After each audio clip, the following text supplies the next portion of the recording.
Sometimes the Bible seems a bit out of date and irrelevant. The descriptions of people and places seem very remote. Nothing compared to our 21st century life. However, one image of Jesus that has stood the test of time is that of a shepherd. Indeed, the New International Version of this Gospel entitles the Gospel passage, "The Good Shepherd and His Sheep." The role of a shepherd is still vital today in the rearing of sheep for meat and wool. Like a lot of professions, it's been modernised, and sheep might now need to be rounded up on quad bikes rather than using the traditional sheepdog. And furthermore, equality has come to shepherding. Amanda Owen, the Yorkshire shepherdess, brought this into full view in the various documentaries that have been made about her life with her husband and children at Ravenseat Farm in Swaledale, in God's own county, the Yorkshire Dales. Indeed, my own goddaughter has become a shepherdess, although she's not in Yorkshire. She and her husband farm in Worcestershire. The concept of Jesus as a good shepherd may therefore seem a little world-weary. Yes, we know about it. We have seen it in pictures. We have sung about it. So what can I tell you this morning that might pique your interest to reconsider anew that Jesus is a good shepherd? So I've thought of 3 aspects for you to consider. The first is the image of Jesus. Now, controversially, I sometimes have a problem with the image of Jesus as a good shepherd. And perhaps this is because of the many images of Jesus in stained glass windows. And we have one here. Jesus standing there with blonde locks, yes. A halo, yes. And a mass, well, he's only got one, as far as I can see in this window, of well-behaved sheep at his feet. Sheep are not as bad as goats, but they certainly can do their own thing. Shepherds raise sheep. They care for them. They feed them. They maintain their well-being. It's not an easy life. It's a hard job. And what happens to these sheep? Well, they are reared to provide either wool for us or meat for human consumption. So how can the image of a loving, caring shepherd be reconciled with the slaughter of sheep? The answer, I believe, is that Jesus is both the shepherd who guards, protects, and loves us, but he's also a sheep. He's the lamb that was slain. Jesus lays down his life as the shepherd for his sheep. He did this to sacrifice himself for us. This passage from John presents the image of Jesus as a good shepherd dealing with the authorities, with the Pharisees. And here, the image of Jesus that we see is that of an honest broker. All who came before him were thieves and bandits. In Jesus, there is no double dealing, no mixed motives. Jesus has nothing to hide. He doesn't need an angle. He doesn't need spin. He doesn't need an agenda. What he presents to the Pharisees and presents to us today is that he is legitimate, authentic, authorized, and true. The sheep hear his voice, they know his voice, and they can respond to his call. The second aspect of Jesus as a good shepherd is about leadership.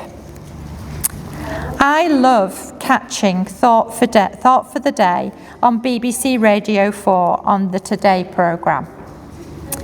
On Friday the 17th of April, the thought was given by the Reverend Lucy Winkett. She described how she was being called to give evidence in a deportation trial for a refugee that had converted to Christianity, and that this conversion to Christianity was the basis for the argument for the refugee to stay in the UK.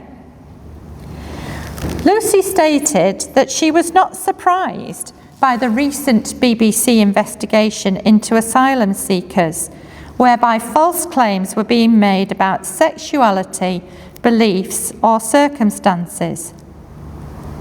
For systems set up to protect, guide, and resolve issues are often seen by numerous people as a challenge to circumvent the system. People traffickers bend the system. Lawyers bend the system.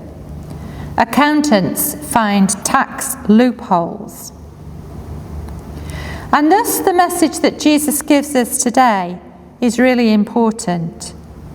Anyone who does not enter the sheep pen by the gate, but climbs in by some other way, is a thief and a robber.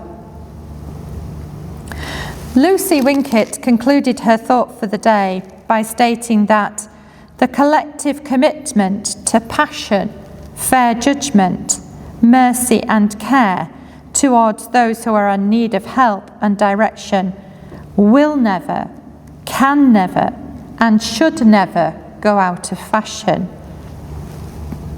And indeed, 2,000 years earlier, Jesus said, "I am the gate. Whoever enters through me will be saved. They will come in and go out and find pasture." Jesus, as a leader then, leads our lives. He leads the way. He offers us his care. He offers us his safety. And he offers us security through his love. The third aspect of being a good shepherd that I'd like to offer to you is about knowledge and intimacy. There are a number of books with the title The Good Shepherd. One of them was written by C.S. Foster in 1955.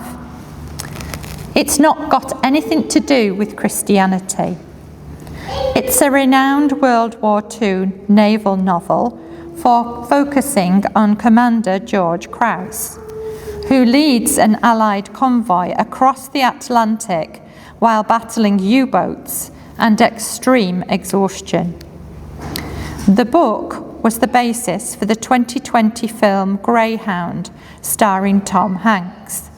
If you've never seen it, I highly recommend it. It's a great film. Unlike traditional action heroes, Hanks portrays Crouse as a devout man, tired, but a leader battling inner doubt while making crucial decisions, life or death decisions. Crouse knows his men. He knows the sea. He knows the actions he must take, and in doing so, he leads his convoy to safety. Jesus knows his sheep. That is you and I. He knows us personally and intimately. He is our protector against fear and doubts. He leads us to peace and love and spiritual nourishment. For he tells us today, "I have come that they may have life and have it to the full." Jesus knows our lives. He knows our worries. He knows our desires. And he can tell us, if we listen for that voice, how to undertake our lives so that we can live them to the full. So image, leadership, and knowledge. These are the aspects of Jesus as the Good Shepherd, and they seem as relevant and important to us today as they were when he lectured the Pharisees. However, there's an important statement in the Gospel that brings all these three aspects together. For when Jesus says, "His sheep follow him because they know his voice." Whatever your thoughts on shepherding, today's Gospel reminds us to know Jesus' voice, to recognise his voice, and to listen for his voice. And if we do so, perhaps we too can say, "The King of love my shepherd is, whose goodness faileth never. I nothing lack if I am his, and he is mine forever." Amen.